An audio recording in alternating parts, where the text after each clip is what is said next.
Hey-o! Welcome to the $100 MBA Show, the business podcast that wants you to be more like Bruce Wayne and less like Batman. With our daily 10-minute business lessons for the real world, I'm your host, your coach, your teacher, Omar Zenhom. I'm also the co-founder of the $100 MBA, a complete business training and community online. And today, you will learn how to stand out in a crowded market. For a lot of us, you're in a market that's crowded with competitors, with a lot of noise, with a lot of information. It's really hard to stand out and make your mark, to be known. And in today's lesson, we're going to talk about some practical things you can do, you can implement right now to help you stand out in a crowded market. So let's get down to business.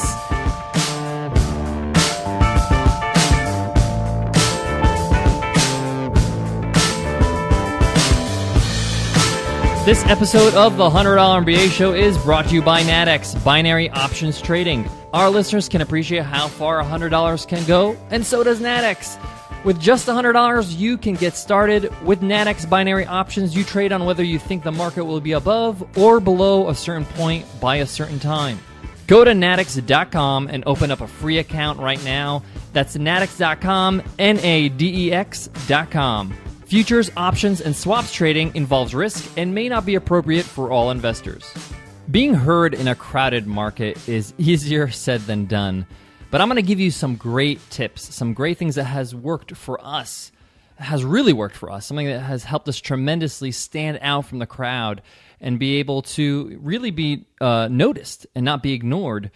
We're in a crowded space. We're in the business space. We're in the business information space and consulting space. We're in the space of podcasting, which is very, very busy these days. More and more podcasts are being published now on iTunes every single day. The growth is exponential. So we have to stand out, and we have to use the things I'm about to share with you today in order for us to kind of be weeded out of all the noise that is out there.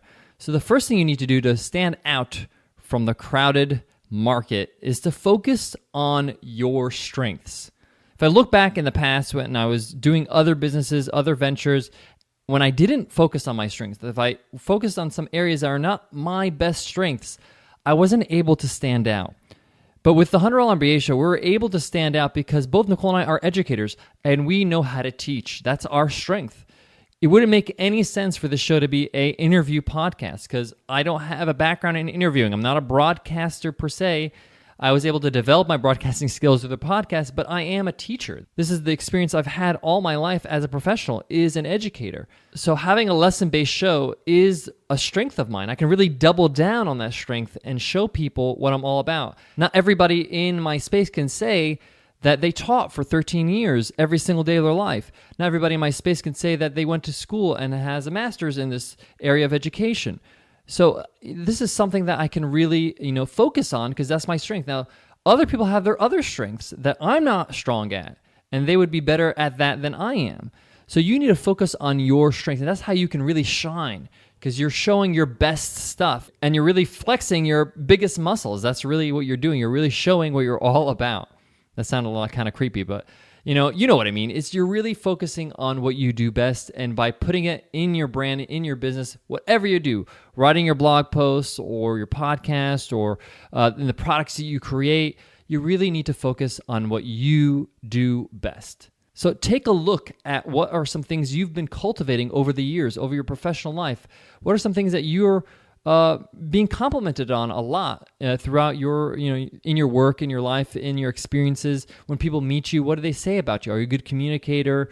Maybe they think you're funny, and maybe that's your thing. Maybe you can be funny and you can stand out of the crowd with your sense of humor. So, number one, focus on your strengths, use your strengths to your advantage, and stand out that way. The second thing is that you need to also focus on the value you give your audience and tell your audience directly why they should listen to you, why they should read your blog posts, why they should buy your products, why you. Tell your audience what's in it for them. What are they going to get out of this whole experience? Sometimes you think it's obvious, but it's not. You have to make sure you stand out by telling people, this is why you should choose me. Now, the underlining sentence there is me and not somebody else, so you can stand out. You need to be able to stand out and tell people what's in it for them and what you can offer them that others don't. Now, you don't have to compare yourself to other people. You don't have to say, bad mouth your competitors, By just merely telling others what you offer, you automatically create this comparison in their head where they see what you offer and they see, oh, I don't see that anywhere else. So tell your audience what's in it for them. We've done this with our new show, Webinar Ninja. In the first pre-launch episodes, we tell them on the podcast, this is why you should subscribe. This is what this show is all about. And it lets them know that if it's for them, if this is something that resonates with them. And it allows them to have a reason to subscribe rather than just say, please hit subscribe. Everybody is looking out for number one. They really want to serve themselves. That's why they're coming out and looking for your information. So make sure you let them know why they should pay attention to you. Another thing you could do to stand out from the crowd is make sure whenever you're explaining a concept, whenever you're showing people what you do or how you do it or what you offer, share personal examples so people can understand what exactly you mean. Share what you've done, and it also shows credibility. If I'm teaching how to perfect your backswing in tennis, I should share my own experiences. I used to stink at tennis, and my backswing was the weakest thing in the world.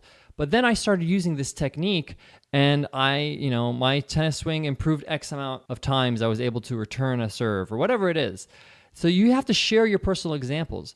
Giving details in these personal examples is great. So in this tennis example, every Monday morning I would go to the tennis court with my buddy Frank, and we would play. But every time I had a backhand, I would just screw it up. I can't hit a backhand. And then I tried this technique, and then Frank was like, what the heck, man? Well, you're crushing me with your backhand. So give details, give personal stories and examples to enrich your experience and stand out. The other thing that has really worked and helped us stand out is the way we communicate with our audience.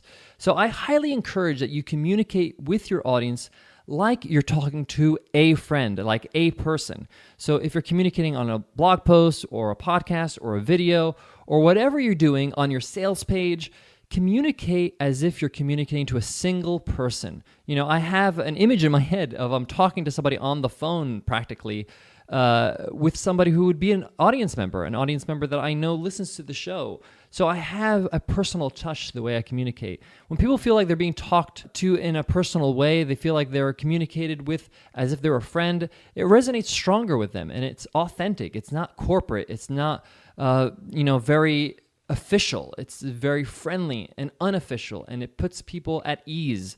So communicate in all your communications, sales copy, blog posts, videos, whatever you do, as if you're talking to a friend and talking to an individual.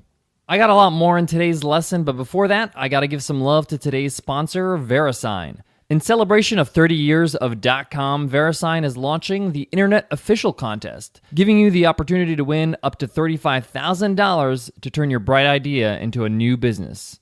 Register a new .com domain name by visiting verisigncontest.com.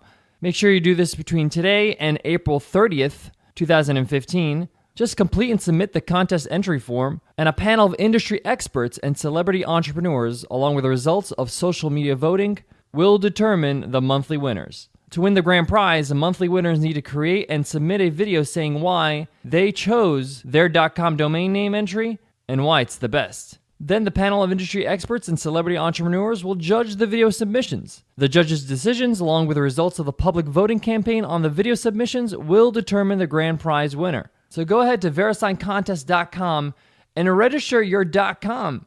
There are 5 monthly winners. Each monthly winner can receive $5,000 and will be eligible for the grand prize of $30,000. So make your idea internet official. Register your new .com domain during the contest period and enter the opportunity to win up to $35,000. Learn more about the contest and its rules at verisigncontest.com. And the last tip I want to give you about standing out from the crowd is the best way I know to stand out is to give more. The more you give, the more you stand out. The more you show that you're unselfish with what you have to offer. Give as much free content as you can.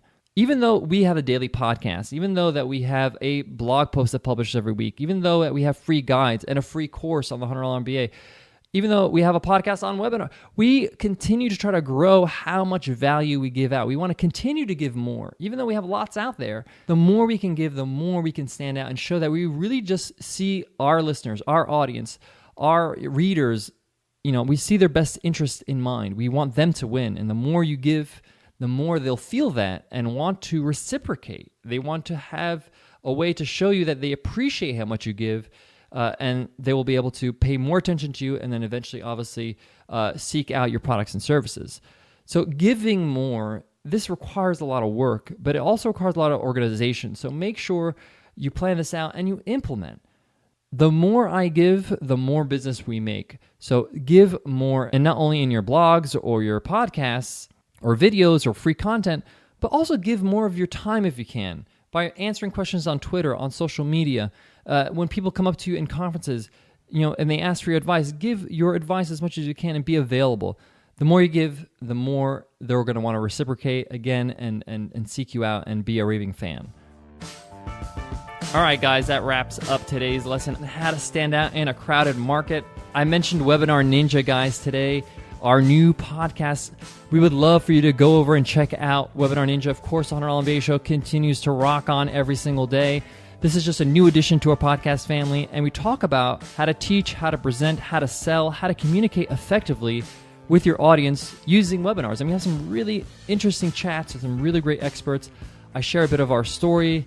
I shared a bit of what we're working on. We're having a lot of fun with the show, and we'd love for you to check it out. So just search Webinar Ninja on iTunes or Stitcher or whatever you're on. Hit subscribe and drop us a rating and review if you can. And don't forget, everybody who gives us a rating and review for the $100 MBA show enters our weekly draw to win a $100 MBA lifetime membership. So you can have lifetime access to over 180 videos, workbooks, community forum, interviews with experts, a whole lot more. Drop us an iTunes rating and review and show us some love, and you enter our weekly draw for Free Ride Friday. All right, guys, I want to leave you with this. A lot of what I'm saying today has to do with a lot of content that you have to produce, and it's a lot of work. I'm going to just straight up say and get in front of it. But it doesn't mean that it has to be overwhelming. You could just plan it out. If you just produce, one piece of content, a podcast episode, a blog post, a newsletter, whatever, a video, whatever it is. If you just, produce 1 or 2 every week, or even 3 or 4 every week, it's up to you. You just continue